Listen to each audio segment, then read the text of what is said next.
Hello everyone, welcome my channel. শুরু করছি আজকে একটি নতুন ভিডিও। আজকে আমি বানাচ্ছি সজনে ডাঁটা পোড়া। সজনে ডাঁটা এই রেসিপি কখনো খেয়েছেন? যদি না খেয়ে থাকেন তবে শীঘ্রই বানিয়ে খান, না খেলে মিস করবেন। আজকে আমি এই রেসিপিটা বানানোর জন্য অনেকগুলো মোটা মোটা ডাঁটা নিয়েছি। সজনে ডাঁটাগুলোকে অবশ্যই মোটা হতে হবে। সেই ডাঁটাগুলোকে ভালো করে জল দিয়ে ধুয়ে পরিষ্কার করে নিলাম। পরিষ্কার করে নেওয়ার পর সেটাকে শুকনো কাপড় দিয়ে ভালো করে মুছে নিলাম। মুছে নিয়ে গ্যাসের ওপরে একটা স্ট্যান্ড বসালাম। স্ট্যান্ড বসিয়ে গ্যাসটাকে জ্বেলে নিলাম। আর তারপরে সজনে ডাঁটাগুলোকে দিয়ে একে একে ভালো করে ঘুরিয়ে ঘুরিয়ে প্রায় 10 থেকে 15 মিনিট ধরে পুড়িয়ে নিলাম। এপিঠ ওপিঠ পোড়ানোর পর ডাঁটাগুলোর ভেতরটা অনেকটাই নরম হয়ে যাবে, ফলে ডাঁটাগুলো খুব সুন্দর হয়ে যাবে। এইভাবেই আমি প্রত্যেকটা ডাঁটাকে এদিক ওদিক করে পুড়িয়ে নিলাম। খুব ধৈর্য নিয়ে হাতে টাইম নিয়ে ডাঁটাগুলোকে পোড়াতে হবে, না হলে শক্ত থেকে যাবে, ফলে ডাঁটা পোড়া আর হবে না, খেতেও ভালো হবে না। সেই জন্য হাতে সময় নিয়ে ডাঁটাগুলোকে ভালো করে পুড়িয়ে নিতে হবে। তারপরেই কিন্তু ভেতরটা নরম হবে আর খেতেও সুস্বাদু হবে। দেখে মনে হচ্ছে বেগুন পোড়ার চেয়েও খারাপ অবস্থা হয়ে গেছে। আমরা বেগুন পোড়া, আলু পোড়া অনেক কিছুই খাই, আর আজকে আমি খাবো সজনে ডাঁটা পোড়া। সর্ষের তেল দিয়েছি খানিকটা। সর্ষের তেল দিয়ে দুটো শুকনো লঙ্কাকে এপিট ওপিট করে ভালো করে ভেজে তুলে নিলাম। এবার ওই তেলের মধ্যেই 4টে কোয়া রসুনকে ভালো করে ছাড়িয়ে ধুয়ে পরিষ্কার করে নিলাম।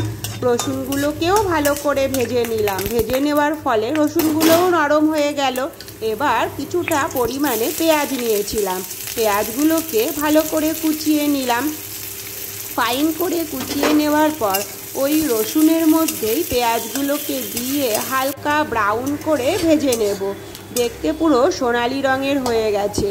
সোনালি রঙের হয়ে যাওয়ার পর রসুন আর পেঁয়াজটাকে আমি কড়াই থেকে তুলে নেব। এবার যেই তেলটা পড়ে রইল ওই তেলের মধ্যেই একটা গোটা টমেটোকে ভালো করে কুচি কুচি করে কুচিয়ে নিয়েছি। তারপর টমেটোটাকেও ওই তেলের মধ্যেই ভালো করে ভেজে নেব। এখানে আর আলাদা করে কোনো রকম তেল ইউজ করলাম না। ওই তেলের মধ্যেই টমেটোটাকে ভেজে আমি নরম করে তুলে নিচ্ছি। তারপর সজনে ডাঁটাগুলোকে ভালো করে জল দিয়ে ধুয়ে পরিষ্কার করে নিলাম। তারপরে একটা ছুরি দিয়ে মাঝখান দিয়ে চিড়ে দিলাম। মাঝখান দিয়ে চিড়ে দেওয়ার ফলে পুরো মাঝখান দিয়ে দুভাগ হয়ে গেল। এবার আমি একটা চামচ নেব। চামচ নিয়ে এ মাথা থেকে ও মাথা লম্বা করে টেনে ভেতরের শ্বাসগুলোকে বের করে নেব।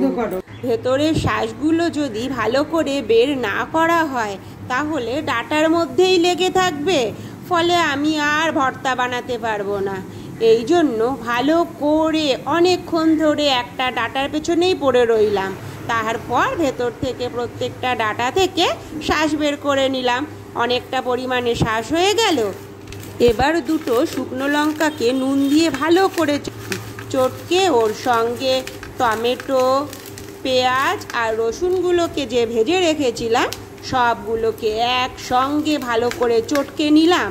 তারপর ওর মধ্যে সজনে ডাঁটা পোড়াগুলোকে দিয়ে দিলাম। যে শ্বাসটা আমি বের করে রেখেছিলাম সেই শ্বাসগুলো দিয়ে ভালো করে চটকে একটা ভর্তা বানিয়ে নিলাম, বা সজনে ডাঁটা পোড়া হয়ে গেল। এইভাবেই রেডি হয়ে গেল সজনে ডাঁটা পোড়া। যদি এই ভিডিওটি ভালো লেগে থাকে তাহলে সবাই একবার বাড়িতে ট্রাই করো। আর আমার ভিডিওতে নতুন হয়ে থাকলে লাইক, কমেন্ট, শেয়ার আর সাবস্ক্রাইব করো। দেখা হবে আবার নেক্সট ভিডিওয়। Take care, bye bye, thank you.